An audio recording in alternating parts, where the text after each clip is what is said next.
अस्सलाम वालेकुम dear students, कैसे हैं आप सब। होपफुली आप सब ठीक होंगे। आज का हमारा लेक्चर है रिफ्लेक्स आर्क या फिर रिफ्लेक्स एक्शंस।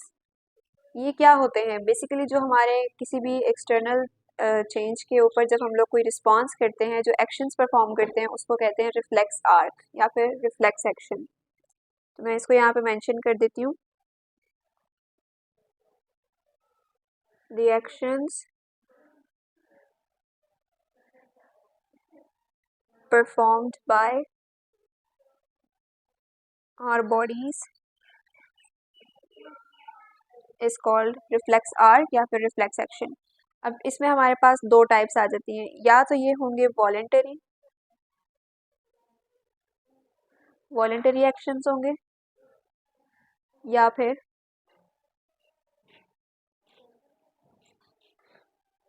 इनवॉलेंटरी एक्शंस होते हैं। ठीक है, वॉलेंटरी वो होते हैं जो हम अपने विलिंग पे एक एक्शन परफॉर्म करते हैं। जैसे अगर क्रिकेट खेल रहे हैं, आपने सेंस किया कि भाई बॉल अभी आ रही है, तो हमने उसको क्या करना है, बैट से उसको जोर से उसको हमने मारना है। तो जो हमने मूवमेंट की है बैट को मूव करने के लिए, तो वो हमारा वॉलेंटरी एक्शन है। इसके अलावा अगर आप कोई वॉलेंटरी एक्शंस वो होते हैं जैसे आप एक if you are making a cup of tea, तो उसमें आप जो मूवमेंट्स कर रहे हैं, जो आपने हिसाब लगाना होता है कि मैंने कितनी पत्ती डालनी है, ये सब क्या होते हैं, ये हमारे पास वॉलेंटरी एक्शंस होते हैं जो हमारी अपनी विलिंग पे होते हैं। ठीक है, इनवॉलेंटरी एक्शंस वो होते हैं आपकी आंखों पे कोई इंसेक्ट आके हिट करता है, आप बाइक पे बैठे हैं, जा रहे हैं, अक्सर आपके साथ ये वाकया हुआ होगा। तो उसमें हमारी आइज जो होती हैं वो अचानक से खुद बंद हो जाती है, पहले से वो सेंस कर लेती हैं। तो वो क्या चीज़ होती है, वो होती है इनवॉलेंटरी एक्शंस। ठीक है, वॉलेंटरी एक्शंस में मैंने आपको बताया, मैं यहाँ पे इसको लिख देती हूँ। पहली टाइप आ गई वॉलेंटरी एक्शंस। वॉलेंटरी एक्शंस क्या होती हैं, जो हम अपनी विलिंग पे करते हैं। ठीक है,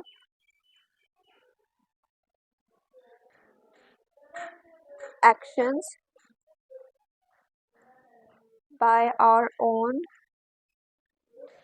विल, और ये क्या होते हैं, नॉट ऑटोमेटिक। ये ऑटोमेटिक नहीं होते। ठीक है, जैसे मैंने आपको अभी आइज वाली एग्जांपल दी है, ये ऑटोमेटिक नहीं होते। तो इसमें क्या एग्जांपल्स आ जाती हैं, रनिंग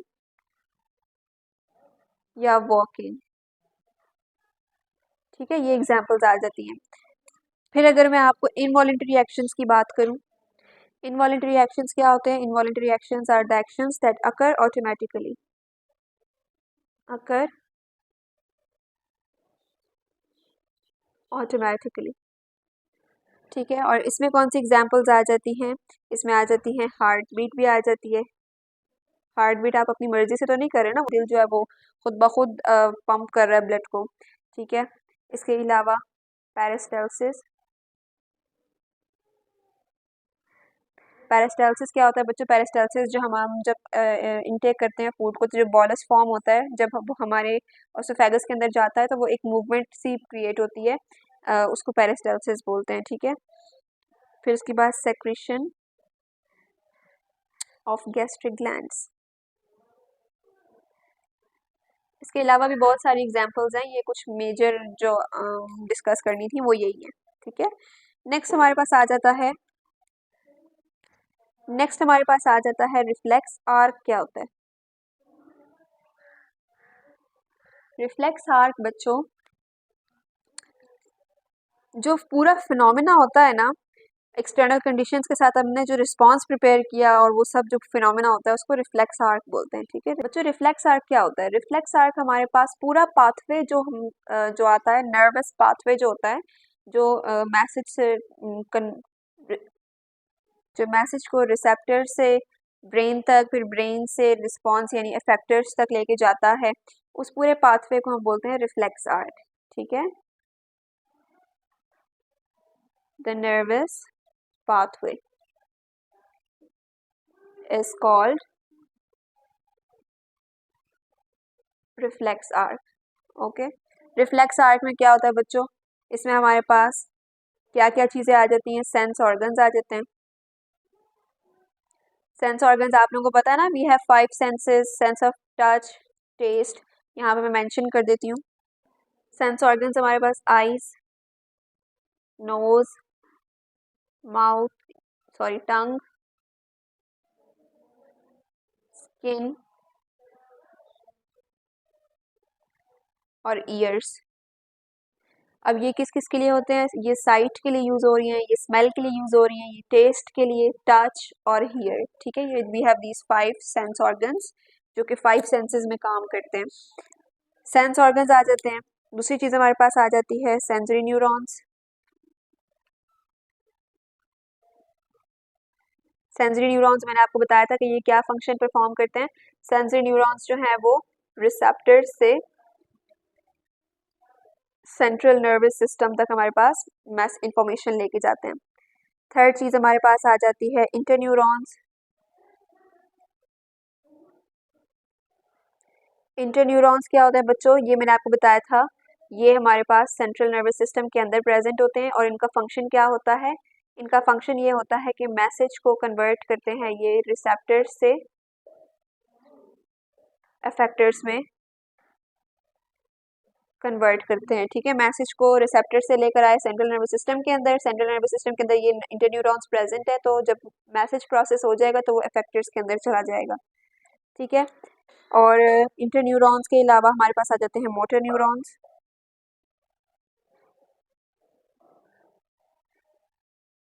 मोटर न्यूरॉन्स क्या करते हैं? सेंट्रल नर्वस सिस्टम से इफेक्टर्स तक मैसेज लेके जाते हैं। ठीक है, कि भाई आपने किस किस्म का रिस्पॉन्स देना है। And then the last things which comes is effectors. Effectors क्या करते हैं? ये हमारे पास या तो मसल्स हो सकते हैं या फिर ग्लैंड्स हो सकते हैं। ठीक है, अब ग्लैंड्स होंगे तो हार्मोन्स प्रोड्यूस होंगे, मसल्स होंगे तो जो हमारा कोई भी मूवमेंट अगर रिक्वायर है उस एक्शन में तो वो होगी। अगली चीज है रिफ्लेक्स एक्शन, ये काम कैसे करता है। ठीक है, अब रिफ्लेक्स एक्शन क्या होता है? रिफ्लेक्स एक्शंस आर आल्सो, इनको हम लोग ना रिफ्लेक्स एक्शन को रिफ्लेक्सेस भी बोलते हैं। ठीक है, और ऐसा क्यों होता है? क्योंकि reflexes are the response to external and internal environment. ठीक है, रिफ्लेक्सेस क्या है हमारे पास? Response to external and internal environment. ठीक है, ये हम ओवरऑल बात कर रहे हैं, हम लोग यहाँ पे नर्वस कोऑर्डिनेशन की भी बात कर रहे हैं और केमिकल कोऑर्डिनेशन की बात करते हैं। ठीक है, इसमें दो चीजें आ जाती हैं, या तो वो वॉलेंटरी एक्शंस जैसे मैंने आपको बताया था वॉलेंटरी में होगा, वॉलेंटरी एक्शन होगा, या वो क्या होगा? इनवॉलेंटरी एक्शन होगा, इनवॉलेंटरी एक्शन। ठीक है, अब जाहिर है इनवॉलेंटरी है तो वो ऑटोमेटिक होगा। ठीक है, और इसमें हमारी कोई थिंकिंग इन्वॉल्व नहीं होती। वॉलेंटरी है तो इसमें हम थोड़ा सोच समझ के कोई काम करते हैं। ठीक है, अब अगर हम इसकी एक डिटेल्ड एग्जांपल डिस्कस करें कि ये काम कैसे करता है।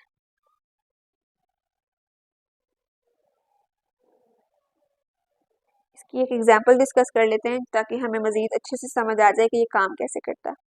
ठीक है, अब बच्चों देखें, आपको पता है आपकी स्किन के ऊपर रिसेप्टर्स प्रेजेंट होते हैं जो किसी भी एक्सटर्नल चेंज को वो रिसीव करते हैं। ठीक है, अब एक गर्म ऑब्जेक्ट है, ठीक है, आपने किसी हॉट ऑब्जेक्ट को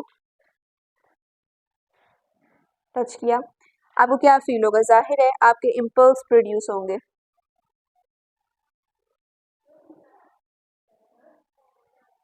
इम्पल्स प्रोड्यूस हो गए तो रिसेप्टर्स ने अपना काम शुरू कर दिया। रिसेप्टर्स ने अपना काम शुरू किया और क्या होगा कि the impulse travel along the sensory neurons to the spinal cord. ठीक है, यहाँ पर क्या होगा? इम्पल्स प्रोड्यूस हो गया, रिसेप्टर्स के पास चला गया, यहाँ पे सेंट्रल नर्वस सिस्टम के पास जब आएगा तो उसमें पहले सेंसरी न्यूरॉन के पास था, फिर कहाँ चला गया? इंटर न्यूरॉन्स के पास। ठीक है, यानी यहाँ पे मैसेज जो है वो कन्वर्ट हो रहा है सेंसरी न्यूरॉन से इंटर न्यूरॉन्स के, यानी इफेक्टर रिसेप्टर से स्पाइनल कॉर्ड या फिर ब्रेन तक। ठीक है, फिर क्या चीज़ होगी, फिर अब आप गौर से देखें, आपके रिसेप्टर्स ने जब सेंट्रल नर्वस सिस्टम को एक्टिवेट किया तो सेंट्रल नर्वस सिस्टम के अंदर इंटरन्यूरॉन्स प्रेजेंट है। इंटरन्यूरॉन्स ने मैसेज जो है वो किसको कन्वर्ट कर देना है, मोटर न्यूरॉन्स पे।